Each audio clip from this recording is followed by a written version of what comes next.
नमस्कार दोस्तों, स्वागत है आपका केटी वॉइस स्टोरीज चैनल में। हमारी आज की कहानी है लालच का जहर। बहू ने अपनी बूढ़ी सास को जायदाद की लालच में चुपके से जहर दे दिया। लेकिन बूढ़ी सास ने मरने से पहले बेटे बहू के बेड के नीचे ऐसा क्या लगा दिया था जिसे देखकर बहू के पैरों तले जमीन खिसक गई। जाने यह बुढ़िया कब मरेगी। हमारा तो जीवन नरक हो चुका है। गंगा जी की बहू सलोनी अपनी बीमार सास की कमर में एक और जोर की लात मारते हुए बोली। बिस्तर पर पड़ी गंगा जी दर्द से तिल मिलाते हुए रह गई थी, लेकिन कुछ कह भी नहीं सकती थी। उसका कोई भरोसा नहीं था कि जिस तरह पीट पीट कर उसने अपनी सास को बिस्तर के अधीन कर दिया था, उसी तरह कहीं संसार से विदा ना कर दे। अपने जीवन से प्यार तो उन्हें अब बचा ही नहीं था, लेकिन अब बचे खुचे दिनों में बहू के हाथों मार खाना भी मंजूर नहीं था। और उसका दिया भयानक दर्द और जख्म भी उन्हें डराते थे, जिसकी कोई बाद में दवा भी नहीं करता था। सलोनी लगातार उन पर चीखती जा रही थी और उसके शब्द गंगा जी के दिल पर कठोरता से प्रहार कर रहे थे। आज सलोनी की मार खाते वक्त बिस्तर पर ही उनका बाथरूम निकल गया था और सलोनी के डर से गंगा जी इतनी सर्दियों में गीले बिस्तर पर ही पड़ी रही। फिर ठंड ज्यादा लगने पर किसी तरह हिम्मत करके कहा, सलोनी बेटा, बिस्तर गीला हो गया है, इसे चेंज कर दो, मुझे ठंड लग रही है। लेकिन सलोनी ने सुनते ही उन पर ही आग बबूला हो गई। सारा बिस्तर गीला कर दिया, अब चुपचाप पड़ी रहे, मुझसे यह सब नहीं होगा। ज्यादा बोला तो बिना कपड़ों के घर से बाहर खड़ा कर दूंगी। इसी बात पर सलोनी बहुत देर तक बड़बड़ा रही थी। गंगा जी का एक ही इकलौता बेटा था, जिसमें वह एक ही साथ रहते थे। सरकारी नौकरी से रिटायर्ड गंगा जी को भारी भरकम पेंशन उन तक पहुंचती ही ना थी। पहले ही उनका बेटा समीर अपने पास रख लेता था और उनसे कहता, आप क्या करेंगे, कहीं खो जाएंगे या चोरी कर लेगा कोई, आप रहने दीजिए, मैं रख लूंगा। गंगा जी अपने पैसों पर हक नहीं जमा सकती थी। जब भी खर्च के लिए मांगती तो सलोनी दहाड़ने लगती और हमेशा कहती, क्यों खाती नहीं हो क्या घर में, और सारा खर्च तो समीर ही उठाते हैं, और आपको जरूरत भी क्या है, अगर आप थोड़ा दे दोगी तो मर नहीं जाओगी। गंगा जी बहू से इस तरह की बातें सुनकर खून का घूंट पीकर रह जाती और कुछ नहीं कर पाती थी। एक दिन उनकी बहू सलोनी से चाय मांगने पर उनको जमकर सुनाया, बुढ़िया, तेरे बाप ने नौकर नहीं लगा रखा मुझे, जो तू किसी भी समय मालकिन की तरह मुझे ऑर्डर देती चली जाएगी। इस जायदाद के कारण चुप हूँ जिस पर तू नागिन बनकर बैठी है, नहीं तो तुम कब का सड़क की धूल चाट रही होती। गंगा जी ने सोचा, एक कप चाय के लिए इतना सुनाने से अच्छा तो मैं मर जाती। यह सुनते ही सलोनी चिल्लाई। एक दिन सलोनी ने अपने पति के शाम को घर आते ही कहा, समीर, अब बहुत हो गया, अब मुझसे तुम्हारी माँ को संभाला नहीं जाता। अपने आप देखो तुम कि क्या करना है, इनको कहीं ठिकाने लगा दो। अब गंगा जी को बाहर खड़ी सब सुन रही थी। उनके पैर यह सब सुनकर कांपने लगे।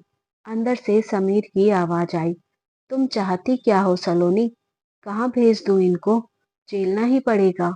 सलोनी समीर की बातें सुनकर नाराज होकर बोली, तो तुम ही झेलो, अब मैं नहीं झेलूंगी। मेरा बस चला तो इन्हें किसी दिन जहर दे दूंगी।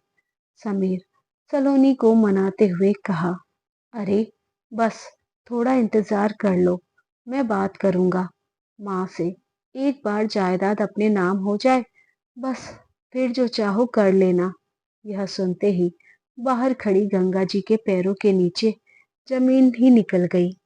जो चाहो कर लेना, मतलब अगर यह मुझे जहर देंगी तो यह देने देगा, लानत है ऐसे बेटे पर। गंगा जी डर के मारे अब बहू से कुछ नहीं बोलती।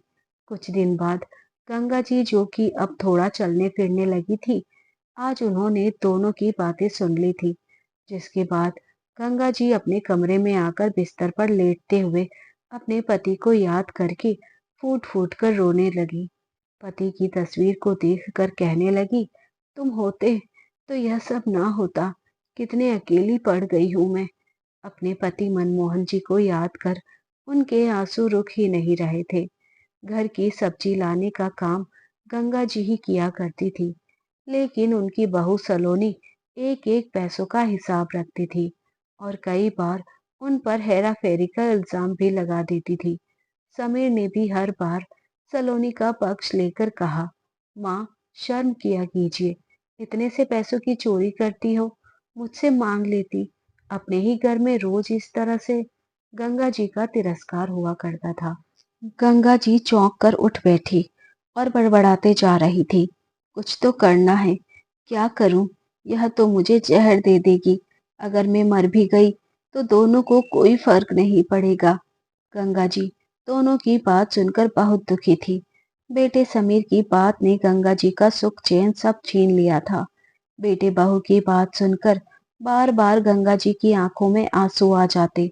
अगले दिन गंगा जी रोज की तरह उठी और नित्य के सारे काम करके नहा धोकर रामायण पढ़ने बैठ गई। रोज घंटों रामायण पढ़कर समय बिता लिया करती थी, लेकिन आज रामायण पढ़ने में मन नहीं लग रहा था और रामायण को एक ओर रख कर तुरंत कमरे में जाकर कपड़े थैली में डाल दिए। गंगा जी कमरे से बाहर आकर कहा, बहू, कुछ दिन के लिए जा रही हूँ अपनी सहेली के यहाँ। उसके बेटे की शादी है।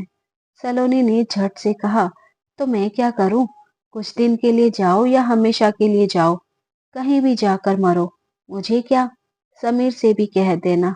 इतना कहकर गंगा जी घर से बाहर निकल गई। सलोनी तो गंगा जी के जाने से खुश हो गई थी। अच्छा हुआ कुछ दिन की शांति पड़ी। अब इस बार किटी पार्टी अपने घर में ही करूंगी। शाम तक समीर भी घर वापस आ गया था और आते ही समीर ने उसे कहा, देख लो, तुम्हारी माँ तो शादी की दावत खाने चली गई हैं।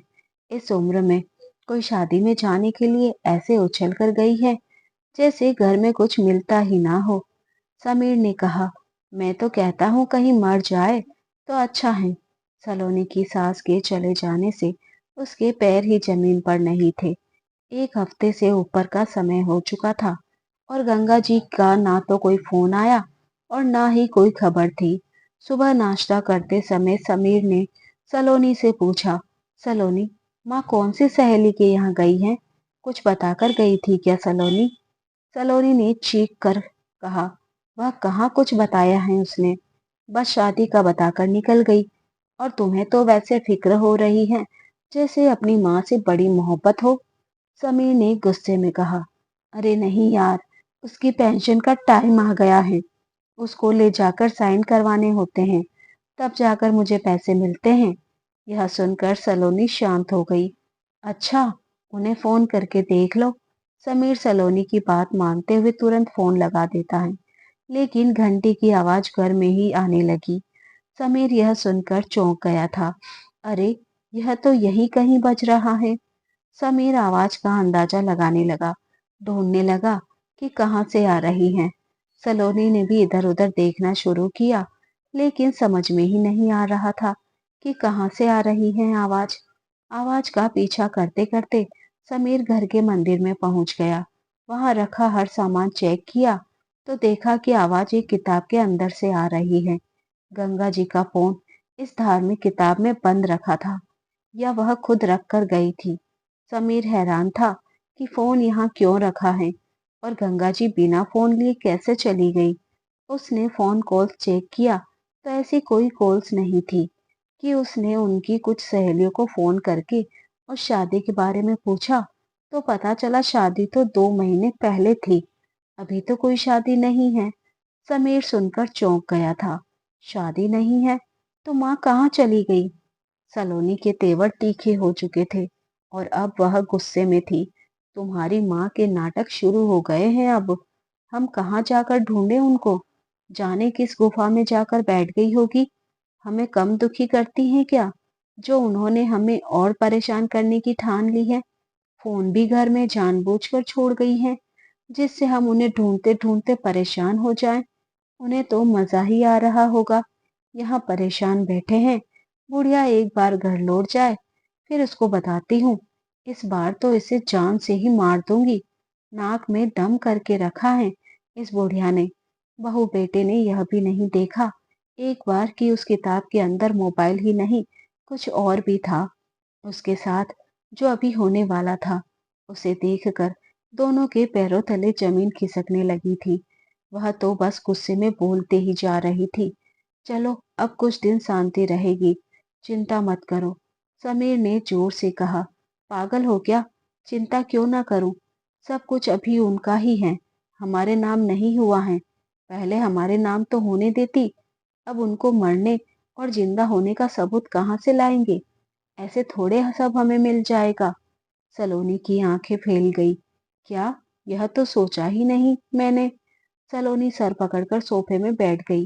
गंगा जी ने इन दोनों को दिन में ही तारे दिखा दिए थे। पैसे और जायदाद की लालची बहू बेटे अब गंगा जी को ढूंढने के लिए मजबूर थे, लेकिन गंगा जी उन्हें कहीं नहीं मिली। समीर कुछ ठहर कर गंगा जी के कमरे में गया तो पीछे पीछे सलोनी भी पहुंच गई। सलोनी ने समीर को सब सामान उलट देखकर पूछा, अब यहाँ क्या देख रहे हो? समीर ने बिना कोई जवाब दिए अलमारी खोली, जिसमें कोई ताला नहीं था। उसने एक एक करके सब सामान बाहर फेंक दिए, लेकिन उसके माथे पर चिंता की लकीरें बढ़ती चली गई। सलोनी कुछ समझ नहीं पा रही थी, तो दोबारा से बोली, कुछ बताओगी भी कि क्या तलाश कर रहे हो? समीर ने माथा पकड़ते हुए कहा, सलोनी, मुझे तो लगता है कि माँ जानबूझकर गई हैं। इसका मतलब वह सारे कागज साथ ले गई हैं। इधर कुछ नहीं है, लोकर भी खाली है। यह सुनते ही सलोनी का सर फिर से चकरा गया। क्या कह रहे हो? अब क्या होगा? समीर ने इधर उधर देखकर कहा, हाँ, यह माँ की कोई प्लानिंग लगती है। तुमने माँ से कुछ कह दिया था क्या? वरना ऐसे अचानक क्यों चली गई? सलोनी सुनते ही चिढ़ गई। समीर, तुम्हारी माँ के मैं मुंह नहीं लगती, समझे? तुम मुझे क्या पड़ी है कि उनसे कुछ कहूँ? समीर ने सलोनी के रूठे हुए चेहरे पर नजर डाली, फिर बोला, अरे, यह समय गुस्सा दिखाने का नहीं, बल्कि समझदारी दिखाने का है। दिमाग लगाओ कि कहाँ गई होगी। दोनों कमरों से बाहर आकर सोफे पर बैठ गए थे और सोच रहे थे कि आखिर गंगा जी कहाँ गई होगी। सलोनी ने उठकर किचन में जाते हुए कहा, मेरा दिमाग तो बिल्कुल भी काम नहीं कर रहा है। अब तुम ही सोचो, मैं जाकर चाय बनाकर लाती हूँ। बहुत जोर से सिर में दर्द हो रहा है, इसलिए बैठे बैठे दिमाग पर जोर डाल रहा था, लेकिन कुछ सूझ नहीं रहा था। कहीं उस दिन माँ ने हमारी बातें तो नहीं सुन ली थी? और बार बार उसको यही ख्याल आ रहा था। समीर सलोनी को चाय आदि देकर चिंता जुबान पर आ गई थी। सलोनी, अगर माँ नहीं आई और उन्होंने यह सब किसी और को दे दिया तो हम सड़क पर आ जाएंगे। सलोनी कुछ सोचते हुए कहती है, समीर, मैं तो कहती हूँ कि एक बार बहाने से दीदी से पूछ लो। समीर ने यह बात सुनते ही अपनी बड़ी बहन को फोन लगा दिया और इधर उधर की बातें करने के बाद उसने अपनी बहन काजल से कहा, दीदी, माँ से मिलने कब आ रही हो? काजल ने तुरंत कहा, अरे आऊंगी, मैं भी कई दिन से आने के लिए सोच रही हूँ। माँ की बहुत याद आ रही है। अच्छा, माँ से मेरी बात करवा दे। समीर काजल की बात सुनकर चौंक गया था और उसने उनके दोस्त के यहाँ जाने का बहाना करके फोन काट दिया। अब तो डर के मारे थर थर कांपने लगा था और गंगा जी का मिलना समीर को बहुत जरूरी लग रहा था। वह तुरंत उठकर पार्क में जाकर उनके दोस्तों से भी पूछ आया। कई जगह उनके घर जाकर भी पूछताछ की, मगर कोई सुराग ना लगा। गंगा जी को ढूंढते हुए 3 दिन बीत चुके थे और अब तक कोई खबर नहीं थी। समीर ने सलोनी से कहा, सलोनी, मैं पुलिस में माँ की गुमशुदा की रिपोर्ट कर देता हूँ, नहीं तो सारी गलती हमारी निकलेगी। सलोनी भी अब तक इस बात से डर चुकी थी। उसने भी तुरंत समीर को पुलिस स्टेशन जाने के लिए कहा। समीर घर से बाहर निकल गया, लेकिन थोड़ी ही देर में समीर को अंदर आता देखकर सलोनी चौंक गई और बोली, अरे, तुम अंदर क्यों आ गए? और तुम क्यों नहीं गए? कि अचानक दरवाजे पर 4 लोग आ खड़े हुए। समीर उन लोगों को देखकर पहले तो चौंका और फिर उनके पास जाकर पूछा कि कहिए, किससे मिलना है आपको? उनमें से एक आदमी ने कहा, हमें घर देखना है। यह सुनते ही समीर ने मुड़कर पीछे खड़ी सलोनी का चेहरा देखा और पलटा उस आदमी से कहा, लेकिन किस लिए? उनमें से एक ने कहा, हमें यह घर किराए पर लेना है, तो पहले देखना चाहते हैं। समीर ने झट से कहा, नहीं नहीं, हमने तो कोई किराए पर नहीं देना है, आप गलत जगह पर आ गए हैं। उस आदमी ने फोन मिलाकर कहा, सर, यह तो कह रहे हैं कि किराए पर देना ही नहीं है। फोन काट कर वह व्यक्ति समीर का चेहरा देखकर मुस्कुराकर बोला, इस मकान के मालिक आ रहे हैं। समीर को फिर से झटका लगा। मालिक? कौन मालिक? इसकी मालकिन तो गंगा है। लेकिन समीर की बात का उस आदमी ने कोई जवाब नहीं दिया और वह लोग वहीं खड़े रहे। समीर भी बेसब्र से मालिक के आने का इंतजार करने लगा। आधा घंटा बीता और फिर से एक पांचवा आदमी दरवाजे पर आ खड़ा हुआ और आते ही कहा, तुम समीर हो ना? समीर पहले तो चौंका और फिर बोला, हाँ जी, मैं ही समीर हूँ।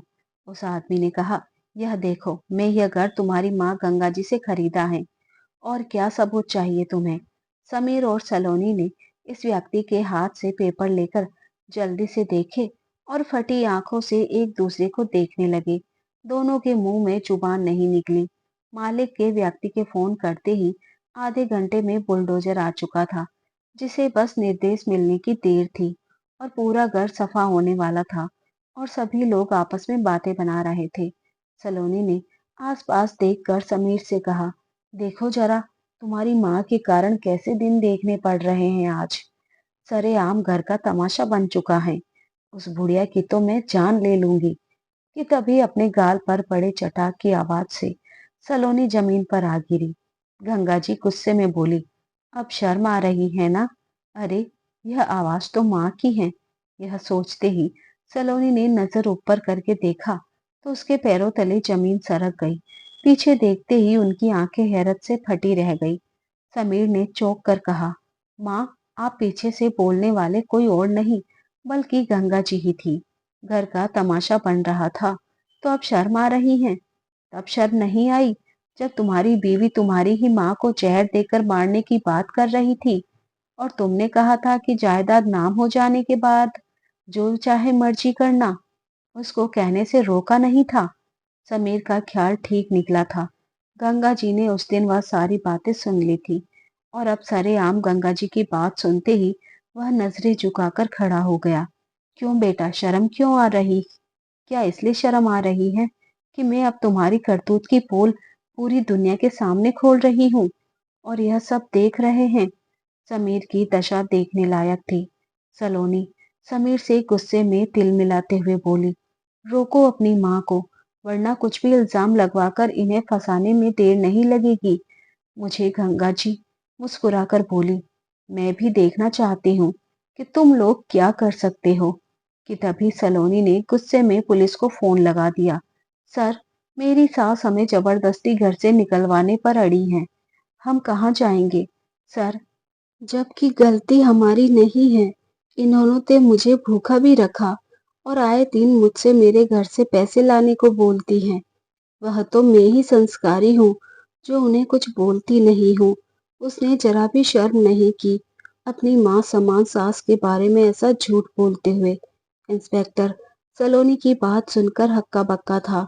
यह क्या कह रही है? आप चिंता मत कीजिए, हम आते हैं। सलोनी को लगा अब पुलिस जाकर गंगा जी को आड़े हाथों लेकर पुलिस स्टेशन ले जाएगी। उसने जोर से चिल्लाकर कहा, खबरदार जो बुलडोजर चलाया, तो पुलिस आ रही है, अभी फैसला हो जाएगा। गंगा जी सलोनी की तरफ देखकर मुस्कुरा रही थी। जैसे ही पुलिस स्टेशन से 4 पुलिस वाले वहां आए तो सलोनी सामने जा खड़ी हुई। सर, मैंने ही आपको फोन किया था, यही है मेरी सास। अब तो उनके साथ रहने में भी डर लगता है। इसी कारण यह हमें निकालने पर तुली है और घर किसी को बेच दिया है। पीछे खड़ी हुई गंगा जी हल्की हल्की मुस्कुरा रही थी और यह देखकर समीर हैरान था।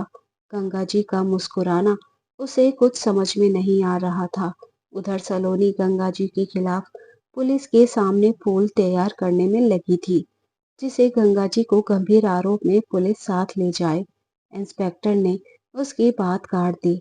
मैडम, लेकिन यह तो पेपर सही है। अब मकान गंगा जी का ही है और इसमें हम कुछ नहीं कर सकते, क्योंकि यह तो उनकी मर्जी है। सलोनी गिड़गिड़ाने लगी। सर प्लीज, हमारा साथ दीजिए। हमारे सर से छत मत छीनिए। इनको ही गिरफ्तार कर लीजिए।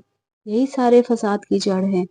तभी इंस्पेक्टर गंगा जी की ओर देखकर मुस्कुरा देता है।